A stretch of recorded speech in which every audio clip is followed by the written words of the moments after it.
اس کپڑے کو بھی مت چھوؤ جب تک قرآن میں چپکا ہوا ہے وہ۔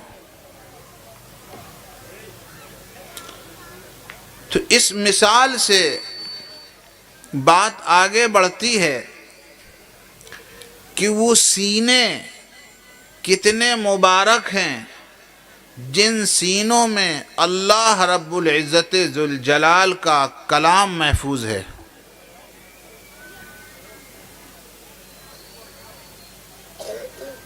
امام احمد ابن حنبل رحمۃ اللہ علیہ جس ابتلا میں ان کو گرفتار کیا گیا، جن مصائب میں ان کو گرفتار کیا گیا،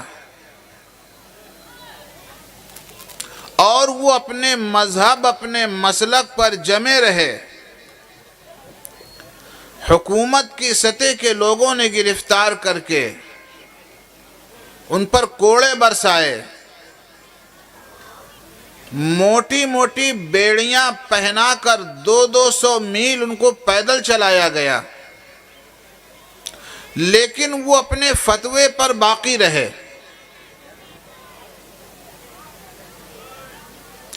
اور اسی کرب اور مصیبت میں انتقال ہو گیا۔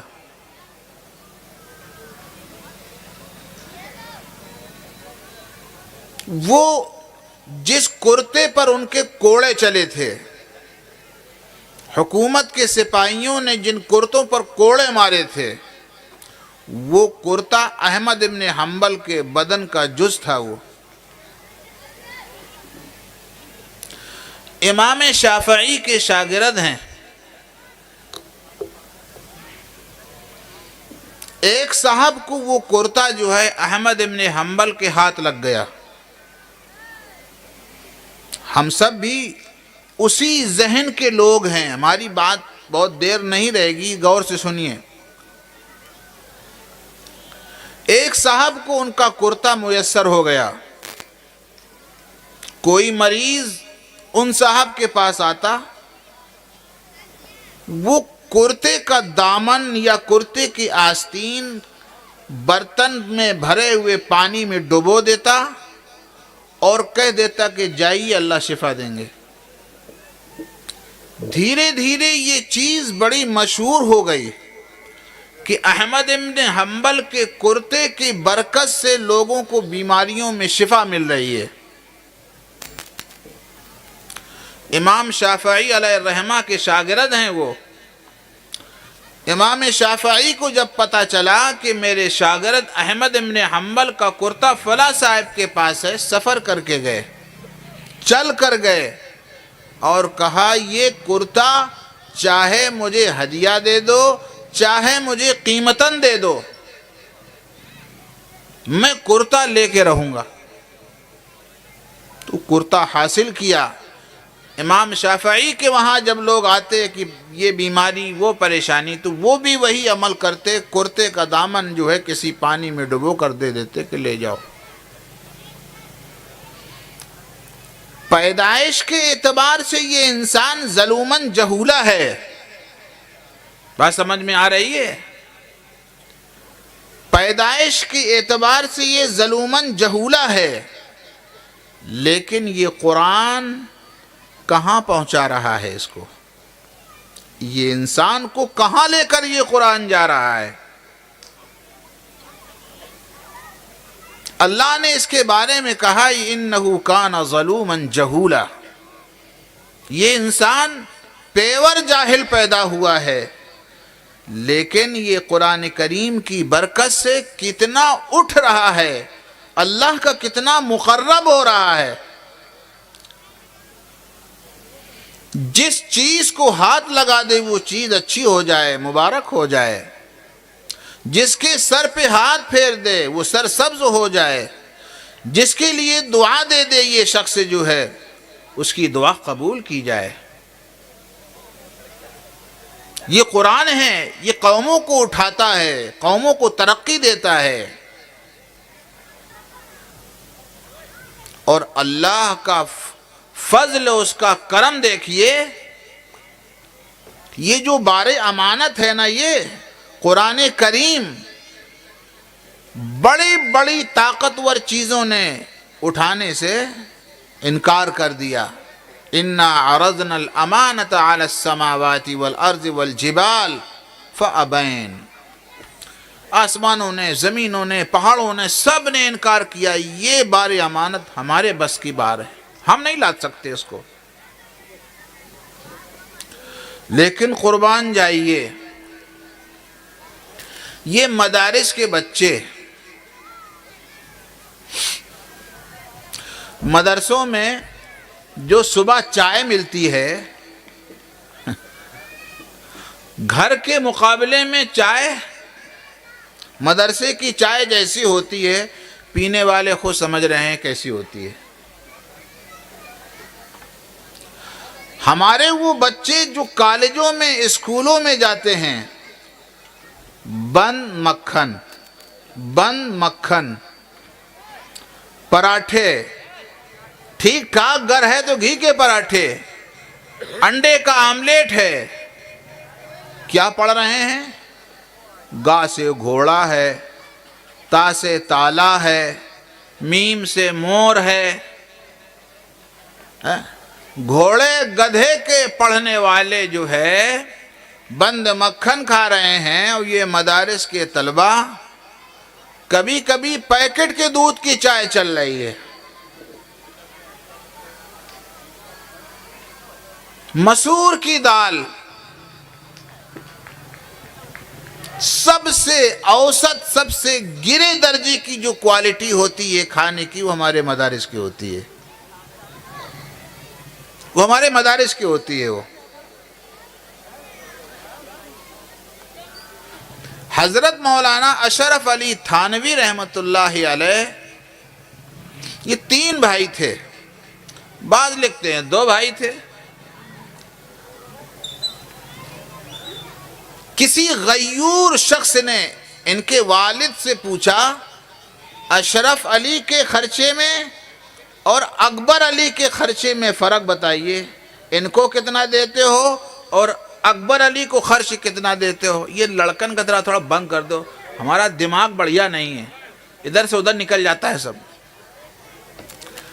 تو حضرت تھانوی کے والد صاحب نے فرمایا، اکبر علی جو کالج میں پڑھتے ہیں ان کو 20 روپیہ ماہانہ خرچ ہوتا ہے ان کے اوپر، اور اشرف علی، جب بوڑھے لوگ نہیں بیٹھیں گے آگے تو بچے بیٹھوے کریں گے، بوڑھوں کو فرصت نہیں آگے بیٹھنے کی. بیٹھ جاؤ. جب پتہ یہ جلسہ ہے، یہاں تشکیل ہونا نہیں تو کاہے ڈرتے ہیں؟ بھئی جلسوں میں تشکیل تو ہوتی نہیں ہے، اور پھر بھی روح فنا ہو رہی ہے. ارے تم لوگ تشکیل کر چکے، جماعتیں روانہ کر چکے، جماعتیں کام کر رہی ہیں، آج کاہے کا ڈر ہے؟ آگے بیٹھنا چاہیے تو بچے خود ہی پیچھے بیٹھ جائیں گے. تو حضرت تھانوی کے والد نے کہا، اکبر علی 20 روپے خرچ کرتے ہیں مہینے میں، اشرف علی 5 روپیہ مہینے میں خرچ کرتے ہیں. تو وہ جو غیور صاحب نے جو سوال کیا تھا، غیور شخص تھے، کوئی غیور نام نہیں تھا، غیرت تھی اندر ان کے. انہوں نے کہا، اکبر علی جیسے کتنے؟ اکبر علی کی اشرف علی کی جوتیاں سیدھی کریں گے، اشرف علی کی جوتیاں سیدھی کریں گے. بات رہی گئی، ختم ہو گئی.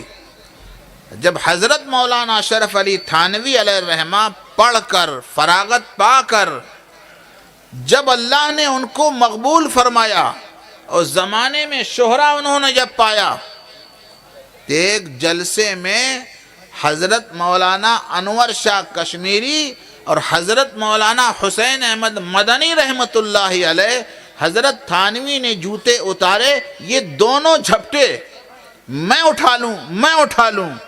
حضرت مولانا حسین احمد مدنی کے ہاتھ میں یہ خدمت آ گئی.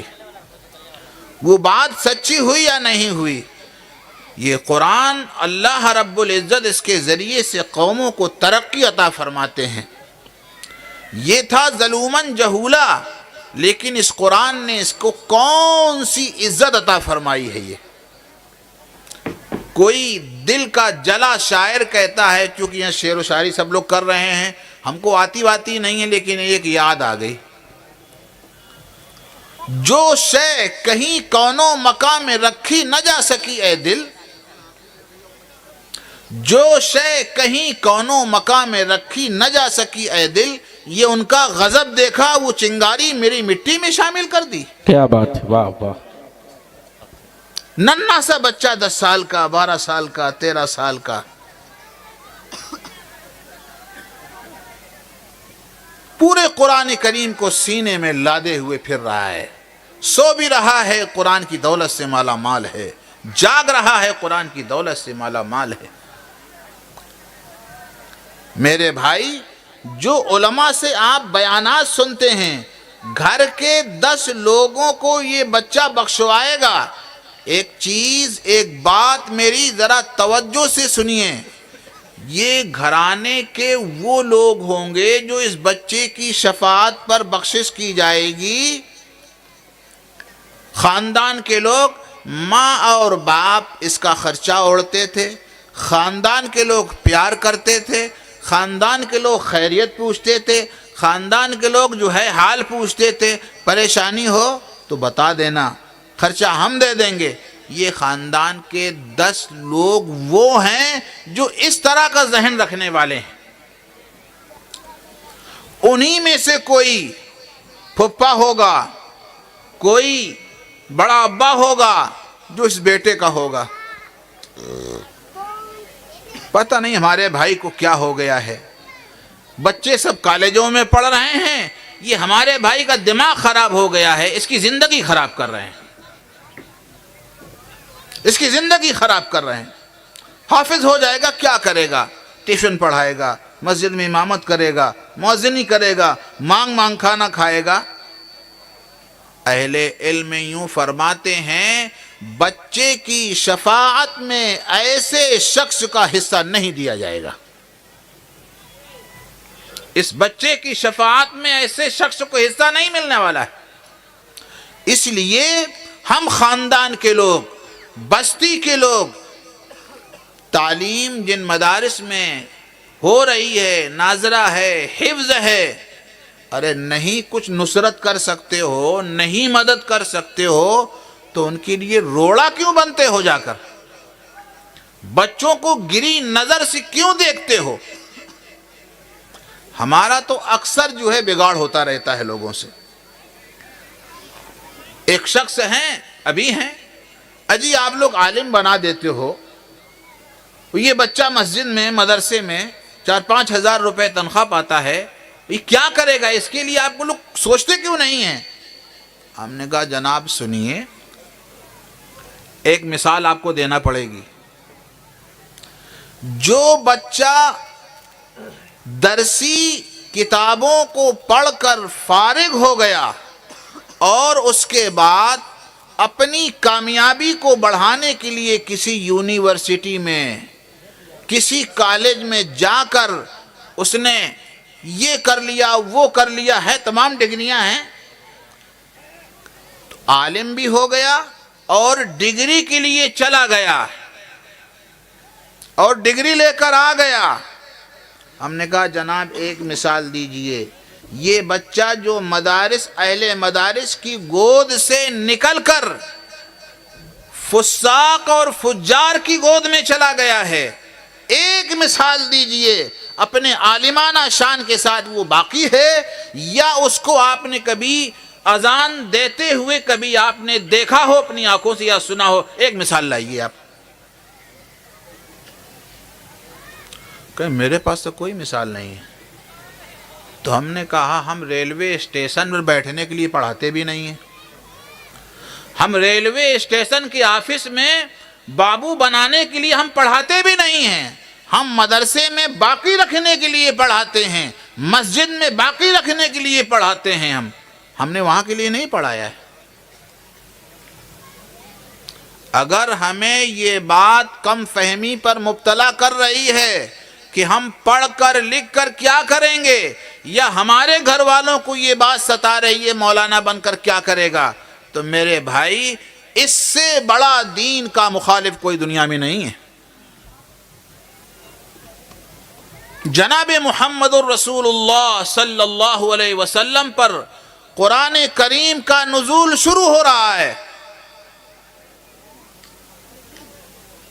مکہ المکرمہ میں آپ کو لکھنے کا موقع نہیں ملا، مکے کے لوگوں نے آپ کو لکھنے نہیں دیا، بیٹھنے نہیں دیا، لیکن مدینہ پاک ہجرت کر لینے کے بعد میں صحابہ کے مختلف صحابہ کے پاس قرآن کریم ہڈی پر، کھپچی پر، کسی چیز پر لکھتے لکھتے لکھتے لکھتے ایک غیر مسلم اپنا تاثر پیش کرتا ہے اور اس نے کتاب لکھی ہے کسی سیاح کی مدد سے، جس کتاب کا نام ہے یقین مذہب۔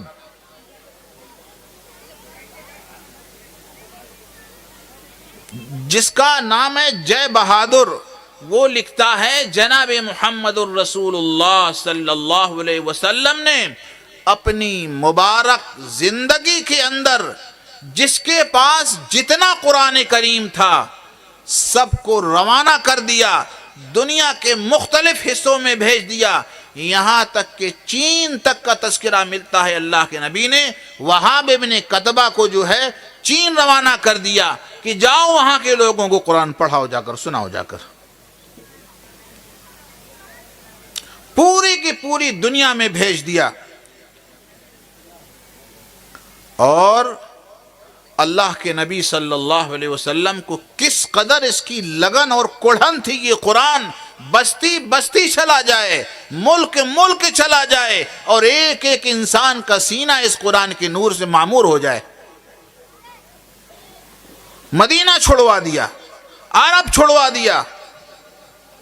ابراہیم علیہ السلام کی وہ دعا، ربنا وابعث فیہم رسولا منہم یتلو علیہم آیاتک وَيُعَلِّمُهُمُ الْكِتَابَ وَالْحِكْمَةَ وَيُزَكِّيهِمْ إِنَّكَ أَنْتَ الْعَزِيزُ الْحَكِيمُ۔ ابراہیم علیہ السلام کی بھی کڑھن ہے کہ یہ جو صاحب کتاب نبی آوے اس کی کتاب کی تلاوت بکثرت کی جاوے۔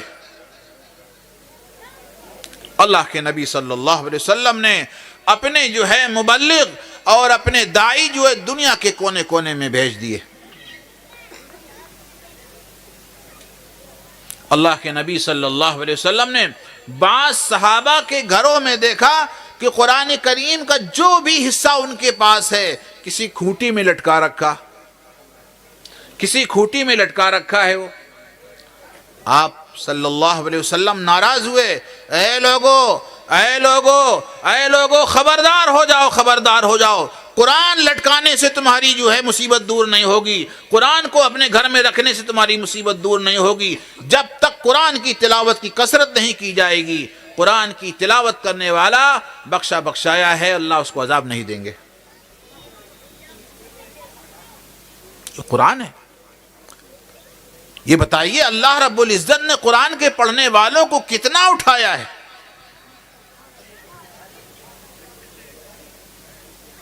اللہ کے نبی صلی اللہ علیہ وسلم جب غزوہ احد میں 70 صحابہ شہید ہوئے تو صحابہ سے مشورہ کر رہے ہیں ان شہید ہونے والوں میں حافظ کتنے لوگ تھے۔ جب صحابہ کی مدد سے پتہ چلا یہ حافظ تھے، یہ حافظ تھے، یہ حافظ تھے، یہ حافظ تھے، کہا ان کو جنازے کے پڑھانے میں ان کو میرے سے قریب کرو۔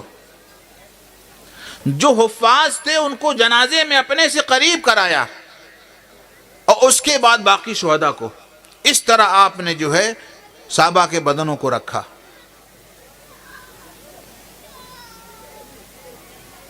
دوسرے سیرت کی کتابوں میں یہ ملتا ہے جناب محمد الرسول اللہ صلی اللہ علیہ وسلم جب کسی سریہ میں جس میں آپ بنفس نفیس نہیں جا سکتے تھے کسی عذر کی وجہ سے، جب صحابہ کی جماعتوں کو روانہ فرماتے تو پہلے بٹھاتے، قرآن سناؤ، تمہیں کتنا یاد ہے، آپ کو کتنا یاد ہے، سناؤ سناؤ۔ کوئی کہتا ہمیں اتنا یاد ہے، ہمیں 4 پارے یاد ہیں، ہمیں اتنا یاد ہے، ہمیں اتنا یاد ہے۔ جن صحابی کو سب سے زیادہ قرآن یاد ہوتا تھا، چاہے عمر کم ہوتی تھی لیکن اس کو امیر جماعت بنا کر بھیج دیتے تھے۔ بھائی تھوڑا متوجہ ہو، یہ قرآن کے فضائل ہیں، یہ قرآن کے فضائل ہیں۔ ان فضائل کو دیکھیے اور جناب محمد الرسول اللہ صلی اللہ علیہ وسلم کا عملی جامہ دیکھیے۔ ہر قرآن زیادہ پڑھنے والے کو، زیادہ یاد رکھنے والے کو آپ آگے کر رہے ہیں۔ میرے بھائی، مختلف آپ نے بیانات سنے ہوں گے، ہم کو بیان آتا نہیں ہے، مذاکرہ ہے، چونکہ علماء بیٹھے ہوئے ہیں پیچھے۔ علماء کی ہیبت لگتی ہے کہ کہیں کچھ غلط نہ نکل جائے۔ قرآن کیا کہتا ہے؟ وَإِذَا قُرِئَ الْقُرْآنُ فَاسْتَمِعُوا لَهُ وَأَنصِتُوا لَعَلَّكُمْ تُرْحَمُونَ۔ جب قرآن پڑھا جائے، چھپ رہو، چپ رہنا واجب ہے تاکہ تمہاری اوپر رحم کیا جائے۔ جس کے کان میں قرآن کی آواز جا رہی ہے، اس کو حکم دیا جا رہا ہے کہ چپ رہو۔ سننے والا کتنا قیمتی ہے؟ کنز العمال کی روایت ایک ملتی ہے، پتہ چلتا ہے کہ ایک بندے نے قرآن کریم کہیں پڑھا جا رہا تھا، اپنا کان لگا لیا، اس کے کان میں آواز آ گئی، قصداً کان لگایا کہ میں بھی سن لوں۔ اللہ کے نبی صلی اللہ علیہ وسلم فرماتے ہیں، قرآن کریم کی آواز کا کان میں آ جانا ایک طرف یہ ہے، اور اسی کے پاس سونے کا ایک پہاڑ ہو، اسی آدمی کے پاس جس نے قرآن کریم کو سنا ہے، اس کے پاس اگر سونے کا پہاڑ ہو، اللہ کے نبی نے فرمایا اس قرآن کی آواز کان میں جانے کے مقابلے میں سونے کے پہاڑ کی کوئی حیثیت نہیں ہے، کوئی حیثیت نہیں اس کی۔ بڑے دنوں سے ہم فیصلہ نہیں کر پاتے تھے، جس طرح سارے مبلغ ترجمہ کر کے آگے بڑھ جاتے ہیں، ہم بھی آگے بڑھ جاتے تھے۔ خیرکم من تعلم القرآن وعلمہ، تم میں بہتر ہوئے جو قرآن پڑھے اور پڑھائے۔ اس کے آگے تشریح ہی نہیں آتی تھی، کیا تشریح کی جاوے؟ کیوں بہتر ہے؟ پڑھنے پڑھانے والا کیوں بہتر ہے؟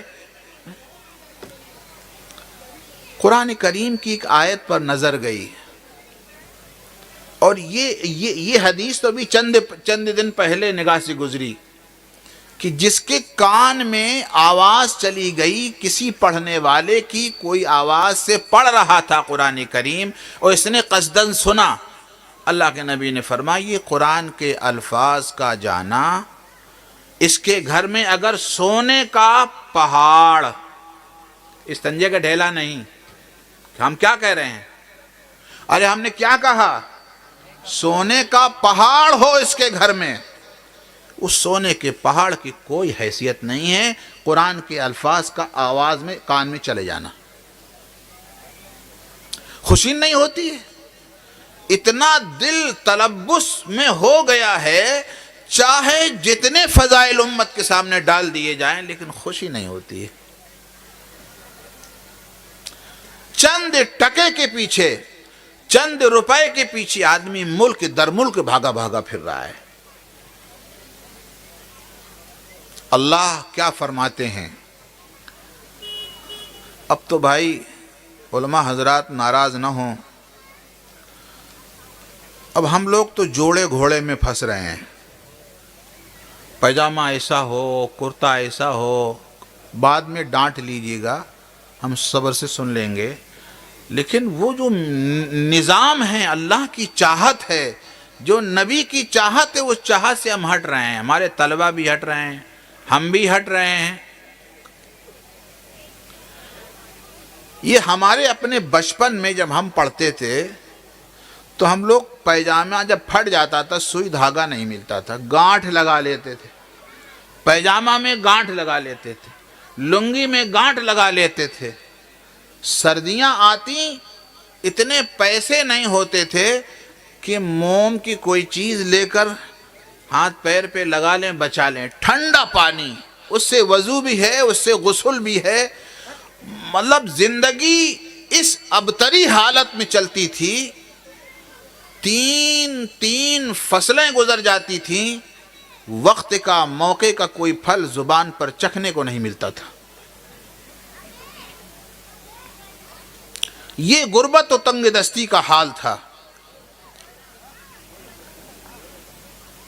ہم لوگ انتظار کیا کرتے تھے شاید کوئی قرآن خوانی کے لیے آ جاتا تو کچھ دوسرا مل جاتا، بریڈ مل جاتا، اور کیا کہتے ہیں بسکٹ مل جاتا، دال موٹ مل جاتا کھانے کے لیے۔ چائے کا یہ ایک سال میں ایک مرتبہ سردی کے موسم میں چائے زبان پر جاتی تھی، باقی مدرسے میں چائے کا بھی انتظام نہیں تھا۔ پیجامہ پھٹا ہے تو پھٹا ہے، چپل ٹوٹی ہے تو ٹوٹی رسی بندھی ہوئی ہے۔ بھوک مری کا یہ عالم تھا۔ طالب علمی دور میں ایک صاحب نے سنیما ہال بنایا اور مدرسے آئے کہ قرآن خوانی کے لیے بچے بھیج دیجئے۔ بھوک کی وجہ سے بچے جو ہے مولانا صاحب نے قرآن خوانی کے لیے بھی بھیج دیا، ان کے سنیما ہال کی دعا کے لیے۔ یہ عجیب زندگی سے دور ہم لوگ گزرتے تھے جو ہے، تو دنیا کے لوگ عزت نہیں دیتے تھے۔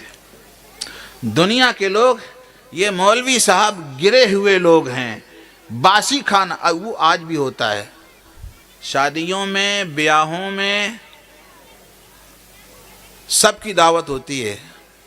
طلبہ کو جب شام کو بچے گا تو سویرے، ارے ہو رہا کہ نہیں ہو رہا ہے، سویرے چاہے کھانا داؤ دے جائے، چاہے قیمہ داؤ دے جائے، مدرسے دے آؤ جا کر۔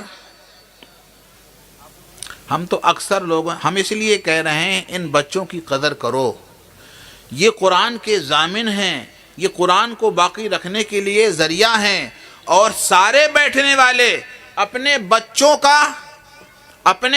کا صدقہ فطر نہ نکالیں۔ 4 بچے ہیں، چاروں بچوں کے بارے میں فیصلہ کرو، چاروں بچوں کو حافظ بنائیں گے، عالم بنائیں گے۔ ایسا عزم رکھو، ایسا ارادہ رکھو۔ تو بہرحال بات یہ چل رہی تھی، طالب علمی کی زندگی پچھلے 40 سال 50 سال پہلے بڑی غربت کی زندگی گزرتی تھی، لیکن قربان جائیے، چپل پھٹی ہے، رسی بندھی ہے، پیجامہ پھٹا ہے، گانٹھیں لگی ہیں، کرتا پھٹا ہے، آستین نچی ہے۔ اللہ کیا فرماتے ہیں؟ فَبَشِّرْ عِبَادِ الَّذِينَ يَسْتَمِعُونَ الْقَوْلَ فَيَتَّبِعُونَ أَحْسَنَهُ أُولَئِكَ الَّذِينَ هَدَى اللَّهُ فَبِهُدَاهُ مُقْتَدِهْ۔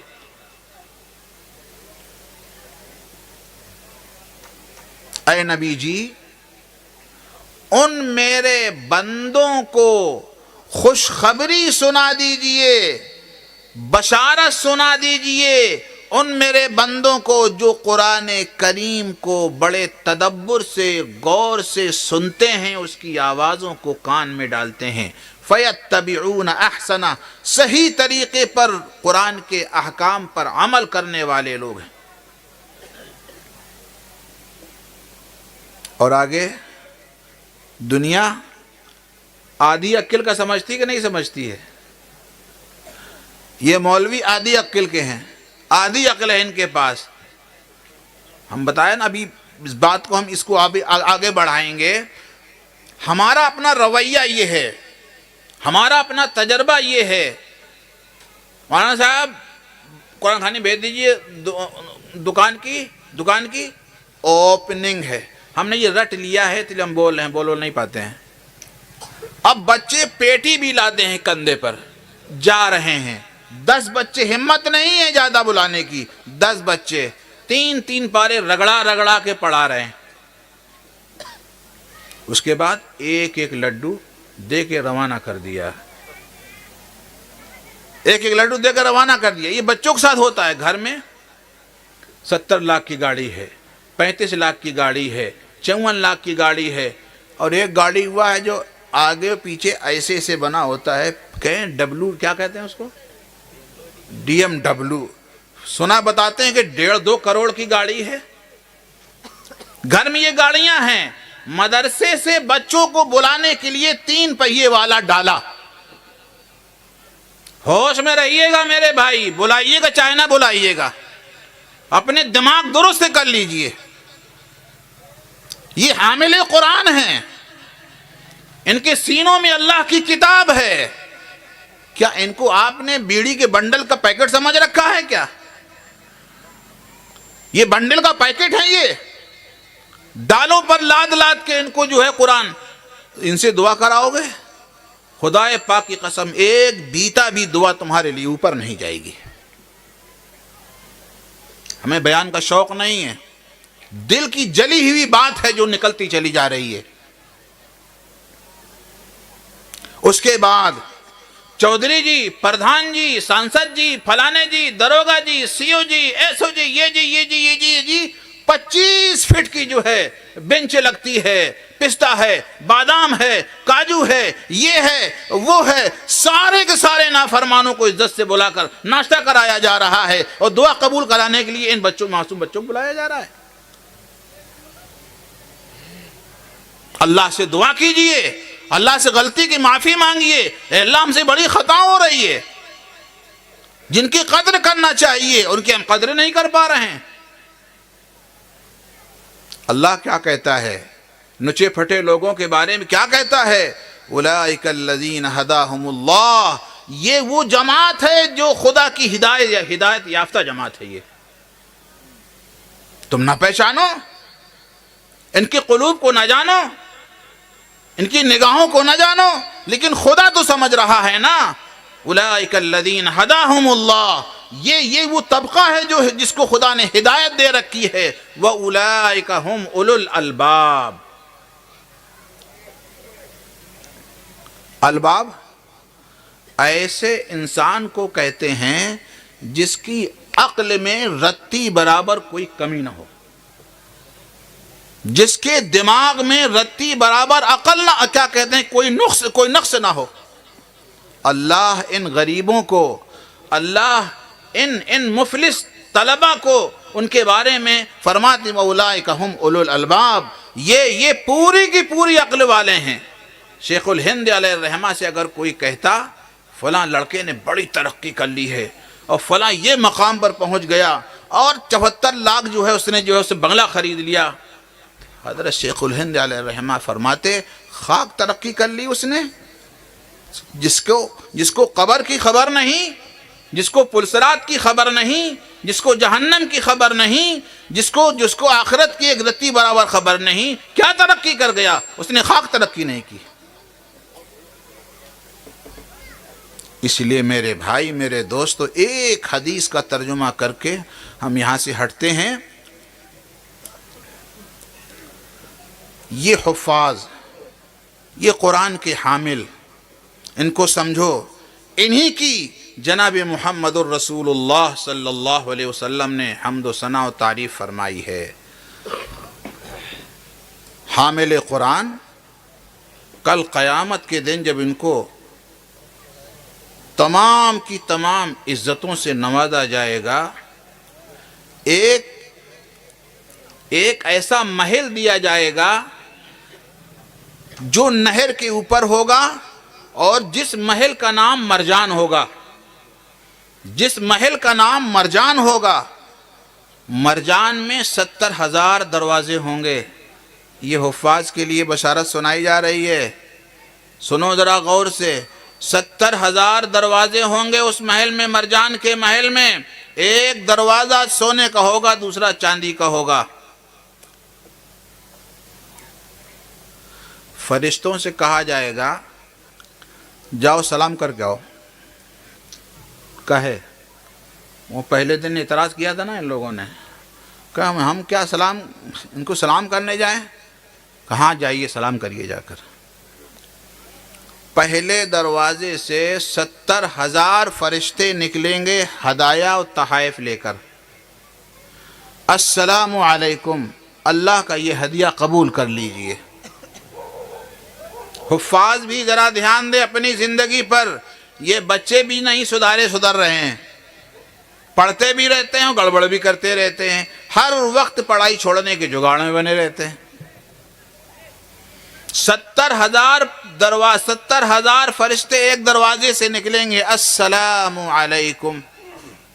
دنیا میں تم سے لوگ سلام نہیں کرتے تھے، دنیا میں تمہیں لوگ گرا سمجھتے تھے، دنیا میں لوگ تم کو ترقی سے دور سمجھتے تھے، اللہ تمہاری عزت بڑھا رہے ہیں۔ 70,000 فرشتے ہدیہ لے کر آئیں گے، سلام کر کے چلے جائیں گے۔